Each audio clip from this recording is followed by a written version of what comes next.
Hi everybody, this is Hammy's Barbecue and Grilling.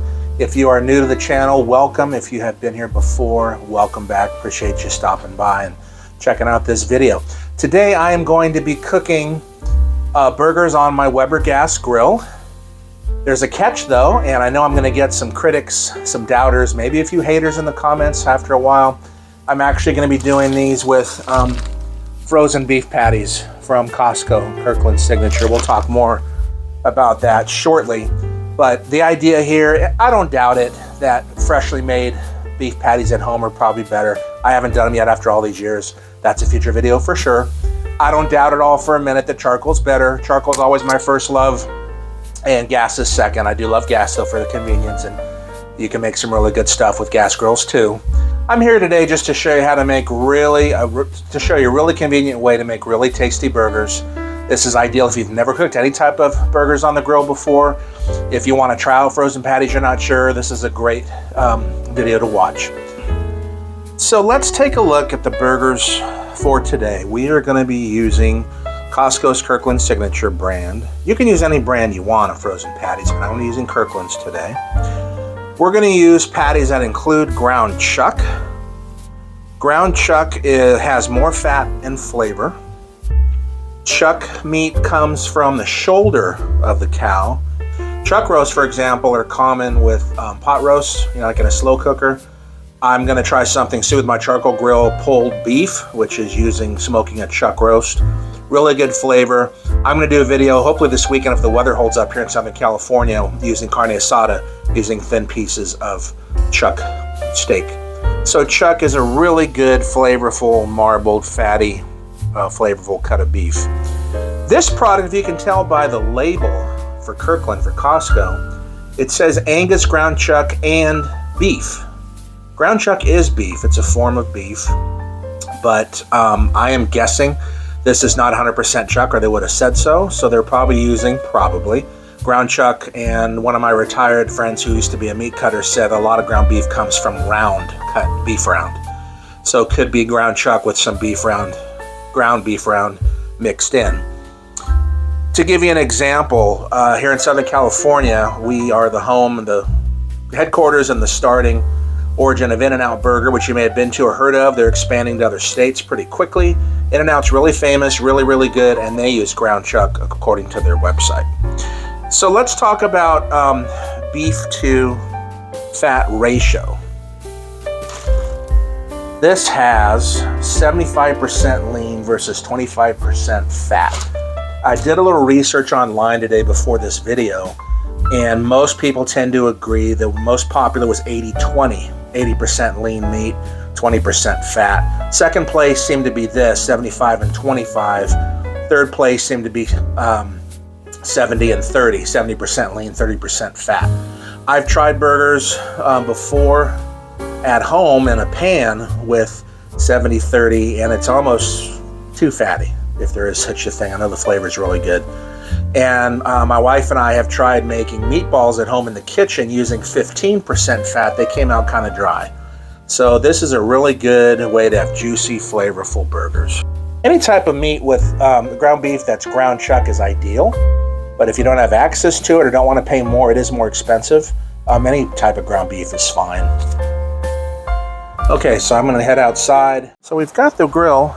I forgot to mention, you want to have a safe zone where there's no heat. That way you can put burgers there if they're cooking too fast or if you get flare-ups. So I've got medium-high on my left two burners. My sear burner, my little extra burner's off, and then my third regular burner is off as well. First thing we're going to do, give it a good scrape.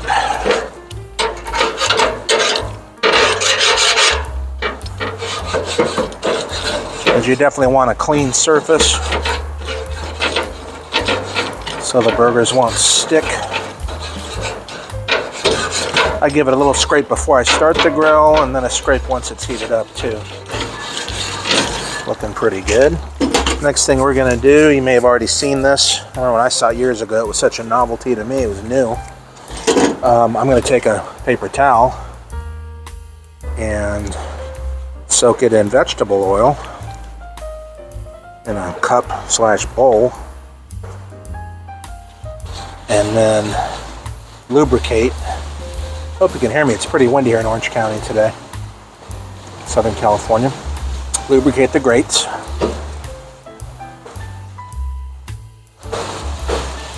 Cast iron grates tend to stick more than stainless steel, even when they're nice and hot, so you want to get it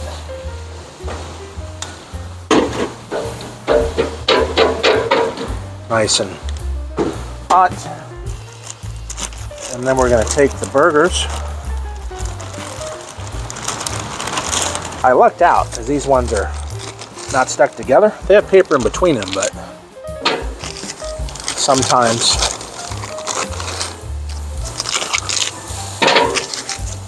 you get ones that are stuck and you got to use like a kitchen knife to get them apart. No big deal, but it's nice they weren't stuck this time. So you put them on directly like that. If you're cooking burgers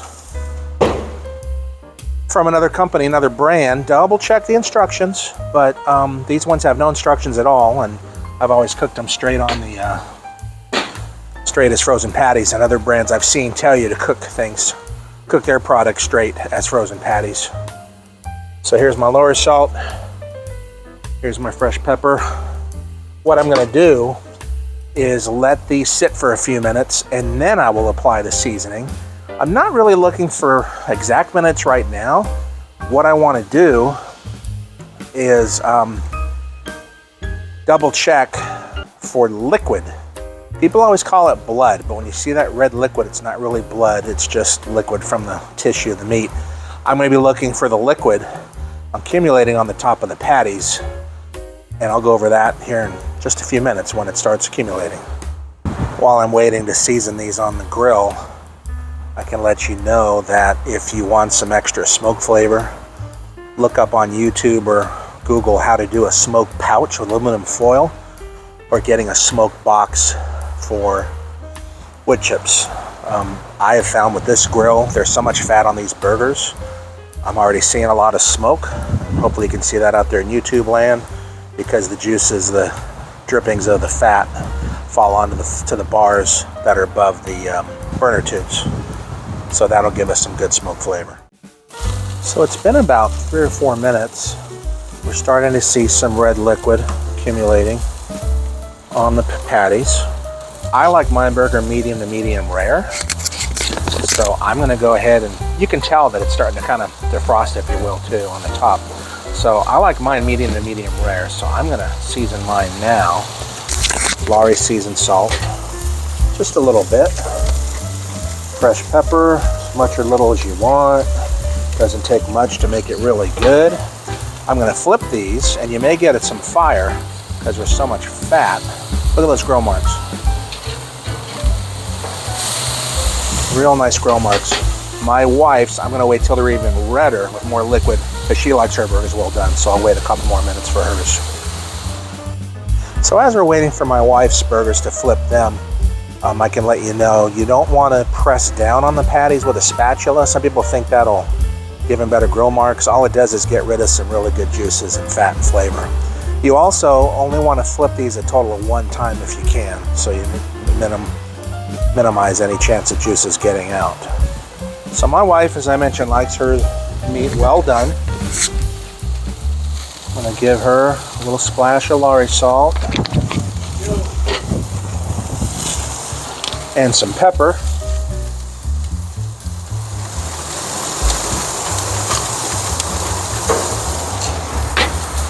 And then give him a flip. Make sure you have a long spatula, because you'll get some flare-ups because of all the fat. And look at those grill marks. Now, I missed a step before. Once you flip it over, you want to season the other side too. So now what we're going to do is get them away from the flames. Some people put the cheese on the direct flame side. I liked it on the indirect side, because then you less chance of overcooking. She likes well done, so we're going to let hers go a little more. But the heat should be enough to melt my burger. cheese on my burgers and get them a little smoky too. So my cheese is good and melted. That was about 45 seconds to a minute. I'm gonna put those on a plate. And if the stars are aligned, it'll give me a nice medium or medium rare burger. I'm gonna let my wife sit even longer. She loves well done hockey puck style burgers. So I'm gonna wait another minute, minute and a half, and then I'll move them over to the indirect cheese side. Now here's a close-up the finished product. One on your left on the screener. Medium, medium rare for me, and the smaller ones to the right are well done for my wife. So let's go ahead and do our taste test. There's a lot of videos on how to dress burgers. It's such a personal preference, and I'm a pretty simple guy, so I'm not going to worry about telling you what you want to put on yours. I just have some barbecue sauce, some cheese, and jalapenos here.